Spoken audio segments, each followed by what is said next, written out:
والزمان أما بعد فقد قال الله تعالى سبحانه في سورة الكوثر بسم الله الرحمن الرحيم إنا أعطيناك الكوثر صلوات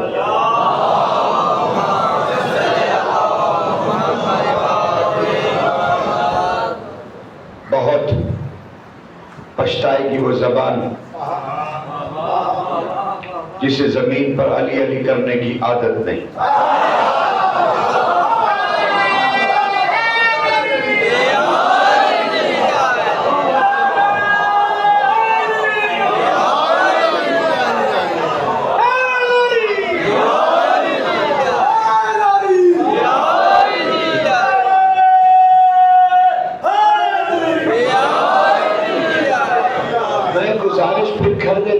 میں کہنا یہ چاہ رہا ہوں کہ اپنے رب کے سامنے وہ زبان بہت پچھتائے گی جسے زمین پر علی علی کرنے کی عادت نہیں. اور منافق ترین ہے وہ زبان، منافق ترین ہے وہ زبان جو ہائے حسین کہے بغیر یا اللہ کہے.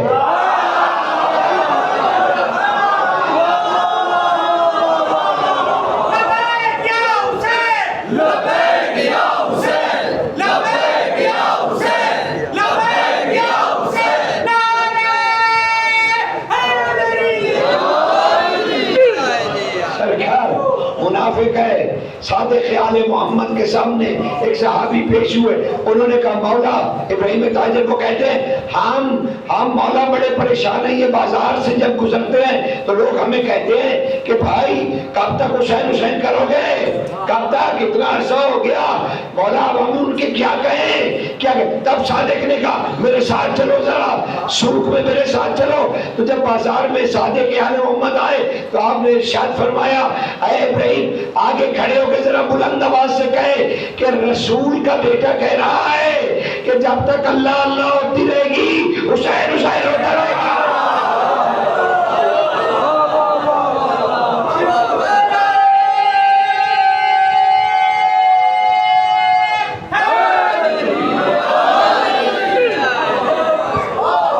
جب تک اللہ اللہ ہوگی حسین ہوتا رہے گا.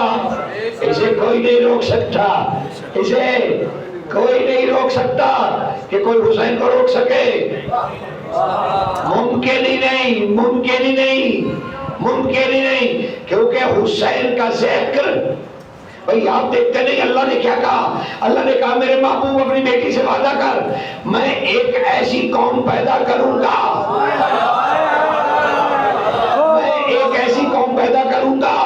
جو حسین کا ذکر کرے گی، زمین پہ بیٹھ کے حسین پر روئے گی. تو اللہ نے کیا کہا میں ایک ایسی قوم پیدا، تو آپ ہیں وہ قوم جو حسین کے ذکر زمین پہ بیٹھ کے سن رہے ہیں اور کر رہے ہیں اور رو رہے ہیں. تو پھر آپ کو سمجھ آئی نا کہ آپ دنیا کے لیے خلق ہی نہیں ہوئے.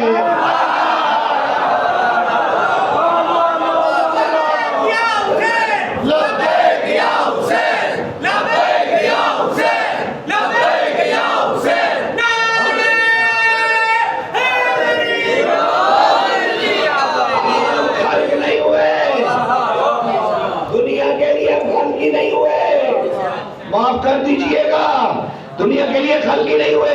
اللہ نے وعدہ کیا ہوا ہے اپنے رسول سے اور اس کی بیٹی سے ہم ایک ایسی قوم خلق کریں گے، جس کا کام یہی ہوگا. ہم ایک قوم خلق کریں گے. تو ہم دنیا کے لیے خلق نہیں ہوئے، ہم حسین کے لیے خلق ہوئے. اور دوسری بات یہ ہے کہ ہم اللہ کا وعدہ ہے،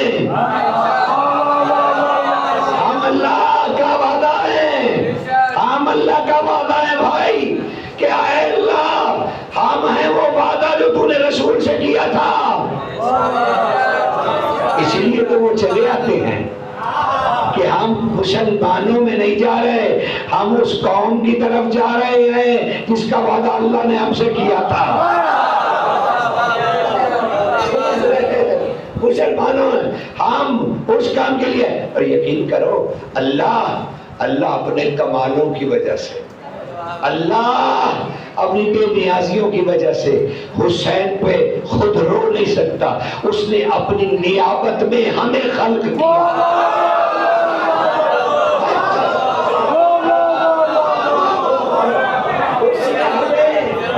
اپنی نیابت میں خلق کیا.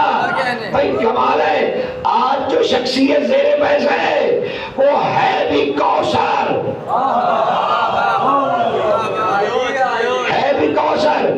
ہے شہزادہ، لیکن اس کی بند مٹھیوں میں توحید کی تقدیر ہے. اس کی بند مٹھیوں میں ہے شہزادہ، لیکن کمال شہزادہ. سرکار کمال شہزادہ جو بڑے علی نے 63 سال میں کیا، اس علی نے خیمے سے میدان تک جاتے ہوئے کر دیا.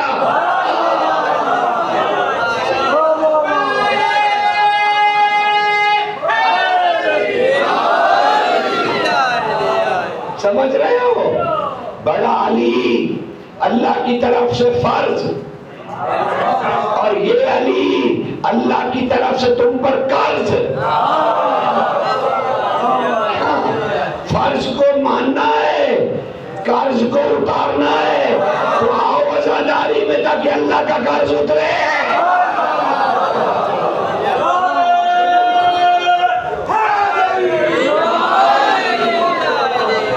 لیکن کمال شہزادہ، سرکار کمال شہزادہ، عشق علی رکھنے والا، باب الحوائج. باب الحوائج تو معاف کیجیے گا، باب الحوائج کی معنی ہم نے سمجھے کہ حاجتوں کو پورا کرنے والا دروازہ. حاجتوں کو تو سرکار اس خاندان میں کون ایسا ہے جو حاجت روا نہیں؟ لیکن بھائی دیکھیے علی بادشاہ موجود ہیں، لیکن عباس باب الحوائج، ان کی والدہ باب الحوائج، علی کی موجودگی میں سرکار مسلم میں نقیل باب الحوائج. سمجھ رہے نا؟ علی کی موجودگی میں یہ لقب بادشاہ کے لیے نہیں، لیکن ان 3 ہستیوں نے لیا. چوتھے علی اصغر، حسین باب الحوائج نہیں، علی اصغر باب الحوائج. پھر اماموں میں سرکار موسیٰ کاظم باب الحوائج. تو آخر یہ اہل بیت میں 5 باب الحوائج کیوں ہیں؟ کیا سارے باب الحوائج نہیں؟ اگر چھوڑیے سارے تو بڑے بلند ہیں، یہ امام بارگاہ کا دروازہ بھی باب الحوائج ہے.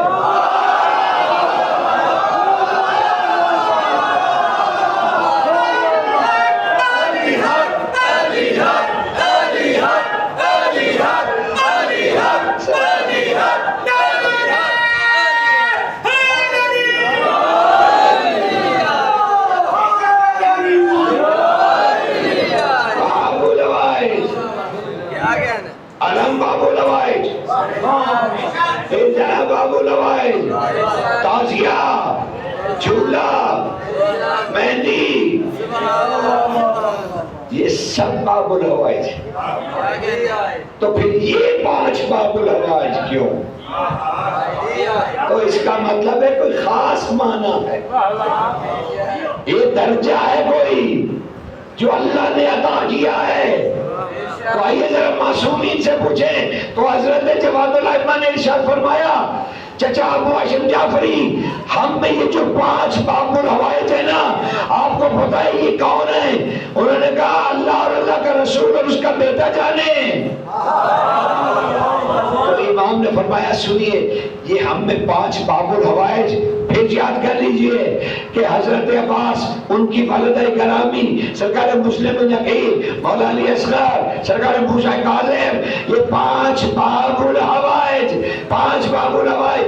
کہا یہ باب الحوائج وہ نہیں ہے جو تم سمجھ رہے ہو کہ حاجتیں پوری کرنے کا دروازہ نہیں، یہ کسی اور معنی میں باب الحوائج ہے کہ یہ وہ باب الحوائج ہے جن کا اللہ پہ اتنا حق ہے، اتنا حق ہے، یعنی ان پانچوں نے نہ جانے ایسا کیا کیا ہے کہ اللہ پر یہ اتنا حق رکھتے ہیں، اتنا حق رکھتے ہیں کہ یہ اللہ سے اگر خدا ہی مانگے تو اسے وہ بھی دے دے۔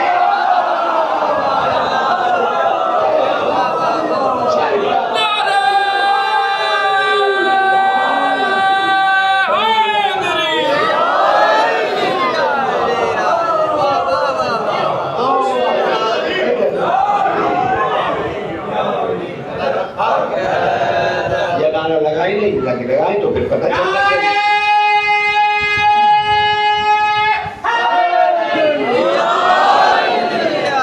اس طرح سے حضور یہ شہزادہ کمال شہزادہ، کمال شہزادہ، کمال شہزادہ، اس کی یقین جانیے کائنات میں جتنا اس پہ لکھا گیا ہے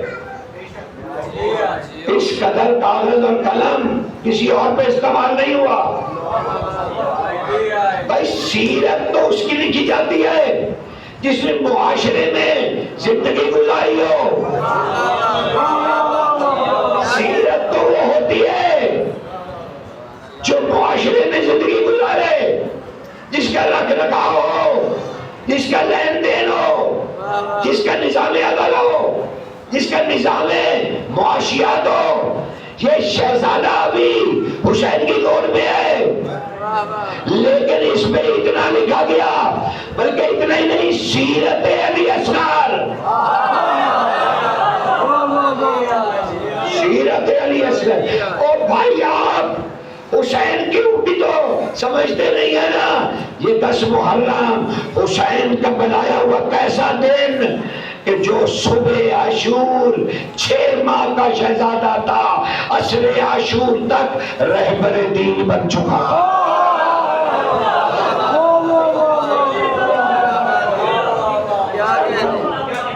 سرکار رہبر دین بن چکا تھا، اس کی پیروی واجب ہو چکی تھی، اس کی پیروی واجب ہو چکی تھی۔ خدا کی قسم اگر سنبھل سکتے ہو، اگر سنبھل سکتے ہو تو ضرور سنبھلو، اور یہ فکرہ اگر تم نے اٹھا لیا تو میری محنت سوارت ہو گئی۔ کمال آپ کہتے ہیں کہ وہ علقش کہہ کے حسین بادشاہ نے کہا بیٹا پانی مانگ، حسین کبھی اپنے کسی بیٹے کو مانگنا نہیں سکھاتے۔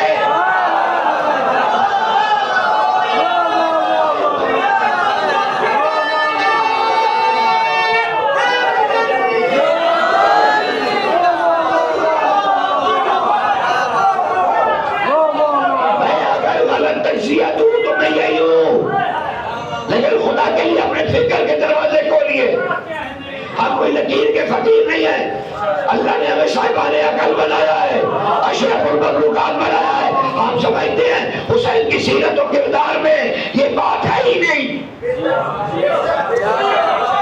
ارے حسین تو اپنے مومن کو کسی سے نہیں مانگنے دیتا۔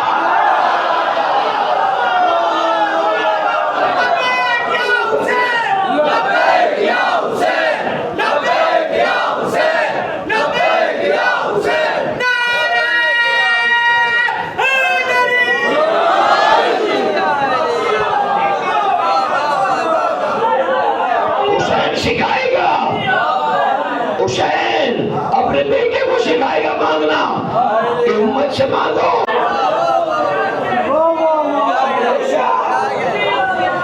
کیسے رہو گے؟ تو حسین کے بیٹے نے اپنی پیاس کی بات نہیں کی تھی،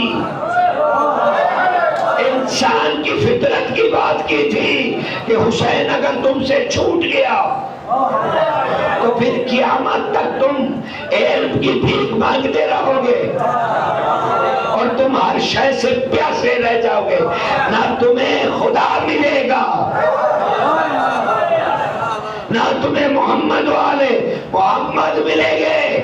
تب بیٹے سے کہا بیٹا تیرا خطاب مکمل ہو گیا۔ بیٹے قوم تیاری کر رہی ہے، قوم تیاری کر رہی ہے، آپ دیکھتے نہیں کہ کوئی خطبہ ہو رہا ہے تو تبھی تو اس ظالم نے کہا قتل کلام حسین، حسین کا کلام قطع کرو۔ یہ جملہ ہوتے ہوئے بھی آپ کو سمجھ نہیں آ رہی کہ وہ پانی نہیں مانگ رہا، حسین کوئی بچے سے خطبہ دلا رہا ہے، اور وہ کہہ رہے کہ حسین کی اس دلیل کو قطع کرو، شہزادے کا کلام قطع کرو۔ تب اسے تیر لگایا۔ ادھر حسین نے اپنے بیٹے سے کہا علی اصغر، قوم تمہاری طرف، قوم تمہاری طرف جامع آپ بھیج رہی ہے،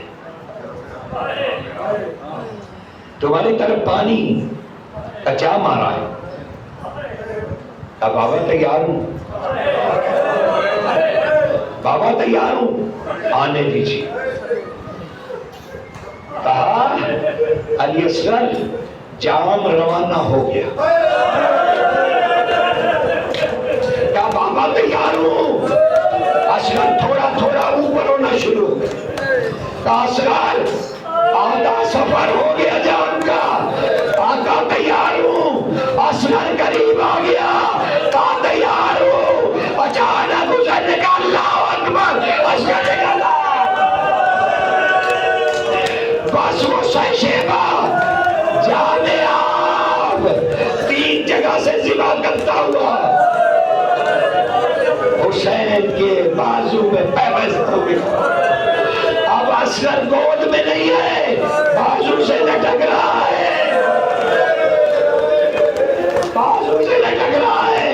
بھائی وقت گزر گیا، بھائی وقت گزر گیا، اور 2 جملے 11 محرم آ گئی، 40 سردار نیزے لے کے زمین پر گوڑ کاٹتے ہوئے آ رہے ہیں۔ ماں سامنے قطار میں کھڑی ہے، اہل بیت قطار میں کھڑے ہیں۔ اس نے ایک دفعہ جو نیزہ لگا، علی اصغر اس نیزے پہ پروئے ہوئے، ارے پروئے ہوئے۔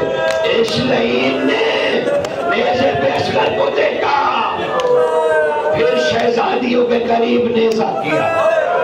کہا تم میں سے کون ہے اس کی ماں؟ اصغر ہر بی بی کے آگے آتے گئے، ایک بی بی زمین پہ گر پڑی، وہ گھوڑے سے اترا، کہا اپنی ماں ہے اصغر کی۔ بی بی کو سہارا دے کے اٹھایا گیا، یہ زمین پہ آیا، اس نے نیزے کو یوں جھٹکا، زہرا کا پھول زمین پہ گر گیا۔ یقین جانیے مقابل، اس نے 2 انگلیوں سے اصغر کو اٹھایا، پھر اصغر کو دیکھا، پھر اپنے خنجر کو دیکھا، اس نے پھر خنجر نیام میں رکھا، اس نے اصغر کی گردن کو، اس نے اصغر کی گردن کو، ایک ہاتھ میں بدن ہے، ایک ہاتھ میں گردن ہے، ماں کے سامنے اس نے ایک جھٹکا۔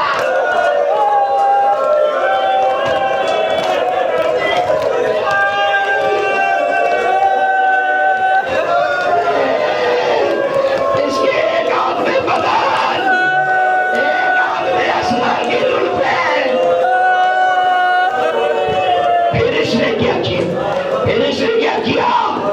اس نے زمین پر اصغر بادشاہ کے سر کو رکھا، اپنا نیزہ مانگا، اپنے نیزے کو توڑا، اور پھر شہزادے کے کٹے ہوئے سر پر نیزہ مار کے اسے اٹھایا، اٹھا کے ڈھول بجنے لگے، تاشے بجنے لگے، اس نے باقی بدن مبارک کو اٹھایا، اور جہاں حسین آرام کر رہے تھے، اس نے حسین کے سینے پر اصغر کو پٹکا، اور پھر اس نے